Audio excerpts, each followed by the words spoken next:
Halo semua, selamat datang di No Signal. Ya, ini adalah channel layar kaca yang saya ganti namanya menjadi No Signal. Gimana, bagus gak? Semoga kalian suka ya dengan nama barunya.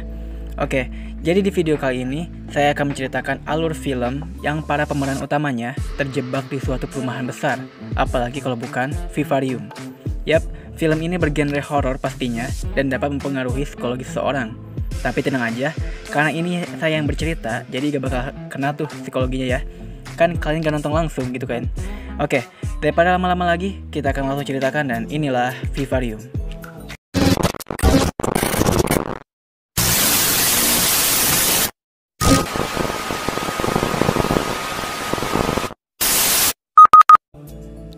Nah, jadi gimana nih intronya? Bagus gak?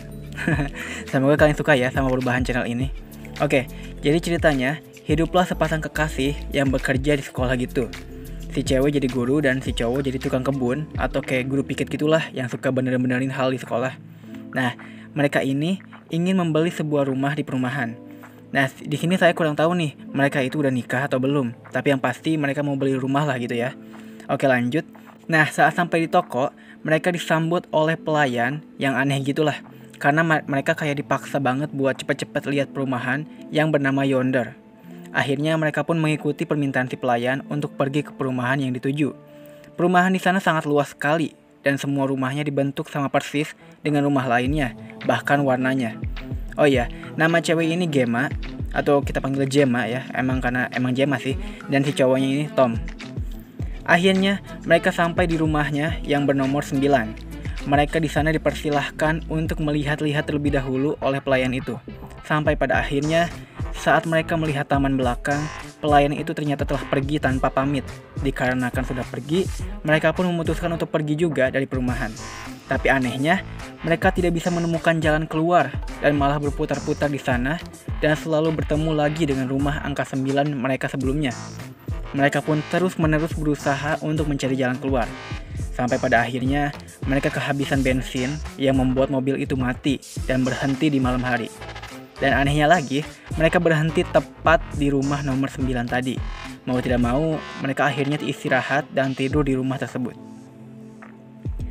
Keesokannya, Tom naik ke genteng dengan tujuan untuk melihat jalan keluar lewat mana. Tapi yang dia lihat hanyalah hamparan rumah yang tak terbatas. Mereka berdua pun memutuskan untuk mengikuti matahari demi bisa keluar dari sana. Akhirnya, mereka menemukan rumah yang lampunya nyala. Saat masuk, ternyata itu adalah rumah mereka sendiri. Kasian ya. Mereka juga dikirimi bahan-bahan masakan yang entah siapa yang mengirimnya. Tom yang kesal pun langsung membakar rumah yang katanya untuk mengirim sinyal asap. Mereka pun jadinya tidur di luar. Pagi harinya, Gemma pun bangun dan membuka kotak yang isinya ternyata ada bayi laki-laki. Rumah yang dibakar juga kembali bagus seperti awal. Beberapa tahun kemudian, anak itu telah tumbuh jadi anak-anak. Anak ini benar-benar ngeselin banget. Soalnya, jika ada sesuatu yang ia ingin tapi tidak dituruti atau menginginkan sesuatu, dia pasti akan berteriak.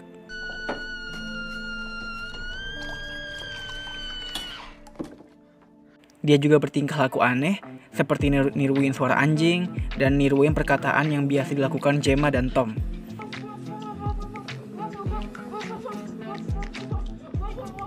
Gemma juga menyadari kalau anak ini selalu saja mengamati mereka. Di saat Tom melempar puntung rokok ke anak itu, puntung itu mantul ke rumput yang kemudian terbakar. Akhirnya, Tom memiliki keyakinan bahwa dengan menggalinya, mereka pasti bisa keluar. Tom pun menggalinya selama seharian, karena Tom yakin pasti ada dasarnya. Setelah sarapan, Tom menggalinya lagi. Anak itu menonton TV yang entah apa yang dia tonton. Tom kembali ke mobil yang ternyata sudah ada Gemma di sana. Mereka pun mencoba menyalakan radio mobil dan ternyata bisa nyala, yang membuat mereka menari-nari di jalan. Tapi saat anak itu join menari, anak itu malah menendang si Tom sampai jatuh, yang membuat Tom sangat marah dan memukul si anak. Ya si anak sih baik-baik aja. Gemma berusaha untuk membuat si anak mengerti, tapi tetap saja si anak ini terus ngebuat kena mental. Setelah sarapan lagi, Tom memutuskan untuk terus menggali lubang itu. Saat malam, Tom terbangun karena ada suara di ruang TV yang ternyata anak itu sedang menonton. Mereka berusaha mematikannya, tapi anak itu tetap menyalakannya lagi. Akhirnya, mereka membiarkannya. Di pagi hari, di saat si anak terus saja berteriak, Tom benar-benar muak dan memutuskan untuk membunuhnya dengan mengurungnya di mobil. Gemma tidak tega melihatnya, tapi Tom meminta Gemma untuk tidak mengeluarkannya. Karena tidak tahan, Gemma pun mengeluarkannya. Karena kelelahan juga, Tom pun tertidur di dalam lubang, dan dia makan sarapan sendiri. Gemma mencoba untuk mendekatkan diri dengan anaknya, sampai-sampai mengikuti meniru anjing seperti anaknya.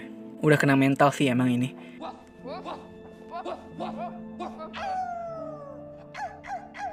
Tiba-tiba saat pagi hari, anak itu menghilang. Gemma pun mencarinya. Ternyata anak itu pun kembali pulang dengan membawa buku yang entah buku apa sebenarnya itu. Karena gak ngerti itu isinya apaan. Gemma ingin tahu siapa yang ditemui si anak ini tadi. Makanya dia membuat game untuk mengetahui orang tersebut. Saat si anak berperan sebagai orang yang ditemuinya tadi, lehernya malah melendung gak jelas. Bangke banget dah. Singkat cerita, si anak sudah beranjak dewasa. Anak ini lebih sering bicara dan mengkritik. Gemma menyesal kepada Tom, karena kenapa dulu dia tidak membiarkan mati saja di mobil. Si anak ngajak main Gemma kayak petak umpet gitu. Jadi si Gemma disuruh nyari si anak.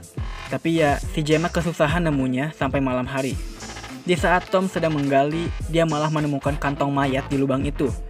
Gemma pun meneriaki Tom agar mengetahui arah pulang. Tom pun meneriakinya balik. Untungnya mereka bertemu kembali. Tapi Tom merasa sangat kelelahan. Saat akan ke dalam rumah, rumah itu malah dikunci oleh si anak. Jadinya mereka tidur di mobil. Pagi harinya, si Gemma minta bantuan si anak untuk menyelamatkan Tom, tapi dia menolak. Di saat petang, Tom bercerita tentang masa lalu. Lalu Tom menghembuskan nafas terakhirnya. Si Gemma benar-benar sangat terpukul atas kematiannya. Si anak kembali dengan membawa kantong mayat. Lalu Tom dimasukkan ke situ oleh si anak dan melemparnya ke dalam lubang. Gemma semakin kesal dengan anak itu. Pagi harinya, Gemma yang lihat si anak keluar langsung melukainya menggunakan alat yang buat macul gitu tapi lebih tajam. Dia terluka di pinggiran matanya dan dia tiba-tiba bisa membuka jalan di trotoar dan kabur. Aneh sih emang. Gemma pun menyusulnya masuk ke dalam. Ternyata dia malah masuk ke dimensi lain. Dia juga melihat ada cewek yang sedang depresi, ada yang begituan, ada yang beginian, ya gitulah. Sampai pada akhirnya dia terjatuh dari tangga dan kembali ke dunia aslinya. Gemma pun sekarat dan dia pun dikarungi juga oleh si anak. Dia membawa keluar dan melemparnya juga ke dalam lubang. Dia pun menguburnya dan membuat tanahnya rata semula. Dia pun menjalankan mobilnya yang telah diisi bensin dan bisa dengan gampangnya keluar dari perumahan. Bangke sih, gampang banget keluar ya. Dia ternyata datang ke toko perumahan di awal film tadi dan menggantikan si pelayan yang sudah menua. Dia juga membungkus si pelayan itu dan menggeprekkannya agar bisa dimasukkan ke dalam laci. Akhirnya, dia menjadi pelayan toko perumahan yonder itu. Scene terakhir pun memperlihatkan seorang pengunjung dan si anak akan melayaninya. Dan cerita pun berakhir. Nah, jadi begitulah guys cerita dari Vivarium. Ngeri banget ya kalau di sini ada yang kayak gitu. Bangke banget sih. Kita hidup di perumahan yang sama sekali gak ada tetangga dan hanya tinggal bersama kekasih dan seorang anak kiriman di sana. Ngeri sih. Oh iya, orang-orang yang dimensi lain itu sebenarnya adalah orang-orang yang pernah tinggal di sana juga. Namun ya nasib mereka sama, yaitu mati. Jadi kejadian ini mah terus aja berulang terus-menerus, gak tahu sampai kapan. Oke, mungkin segitu dulu dari saya. Semoga kalian suka ya. Jaga kesehatan kalian semuanya ya, dan salam film.